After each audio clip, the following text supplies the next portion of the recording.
काय केला तर पवार देत आहे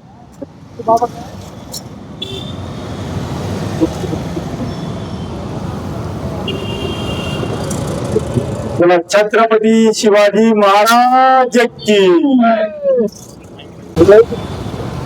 आज मालेगाव महेश नागरी फौज पथकाचा उपोषणचा तिसरा दिवस आहे आणि लोकशाही धडक मोर्चाचे संस्थापक शंकरदादा पगार यांच्या मार्फत जे आंदोलन होतंय या आंदोलनाला दिव्यांग प्रहार क्रांती संघटना शेकडोच्या संख्येने उपस्थित राहणार आहे।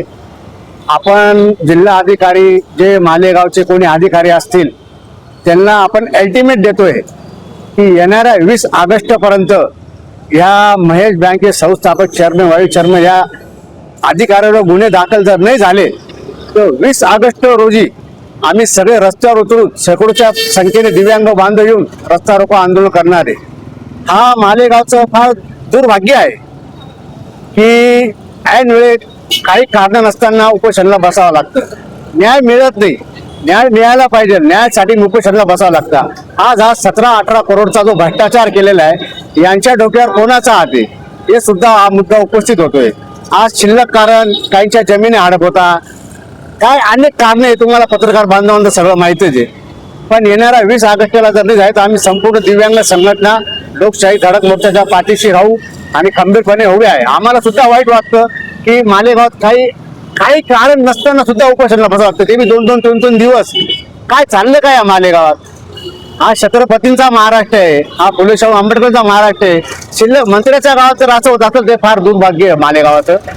आणि जर येणाऱ्या काळात जर नाही झालं तर आम्ही संपूर्ण दिव्यांग संघटना लोकशाही धडक मोर्चाच्या पाठीशी आहे आणि या महेश बँके संस्थेचे जेवढे बी अधिकारी असतील यांच्यावर गुन्हे दाखल झालेच पाहिजे आणि जे गोरगरीब ज्यांचे जे पैसे अटकलेले याच्यात यांना त्यांचा लाभ भेटायला पाहिजे। एवढंच बोलतो। जय हिंद, जय महाराष्ट्र। डबल आवाज येतो तेव्हा बातमी म्हणते ना तो डबल।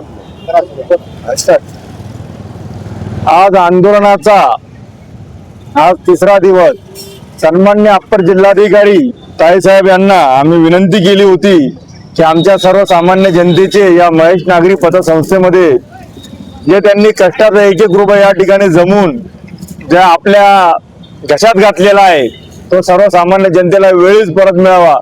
काहींचे मुलांचे शिक्षण आहेत, काहींचे लग्न आहेत, काहींचे जेवणाचं आहे, काही फार म्हातारे झालेले आहेत। या सर्वसामान्य जनतेला जर त्यांचाच पैसा जर त्यांच्या वेळेवर जर मिळत नसेल तर या पतसंस्थेचं करायचं काय?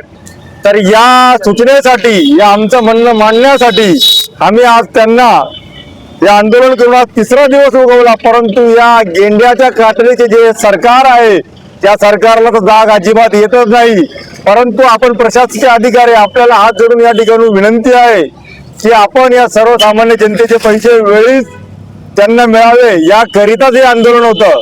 परंतु जर त्यांना जर आज संध्याकाळपर्यंत योग्य जर निर्णय होत नसेल, उद्या तारीख आहे 20 ऑगस्ट, तर 20 ऑगस्ट या रोजी आम्ही सर्व मालेगावकर जनता तसेच दिव्यांग प्रहार क्रांती संघटनेचा आज या ठिकाणी आम्हाला अधिकृत असा पाठिंबा मिळालेला आहे। हा पाठिंबा आम्ही लोकशाही धडक मोर्चातर्फे जाहीररित्या आम्ही तो मान्य करतो आणि जर उद्याच्या जर तारखेमध्ये जर सर्वसामान्य जनतेचा जर प्रश्नाला जर न्याय मिळत नसेल तर उद्याचं हे आंदोलन असं तीव्र होईल। धन्यवाद।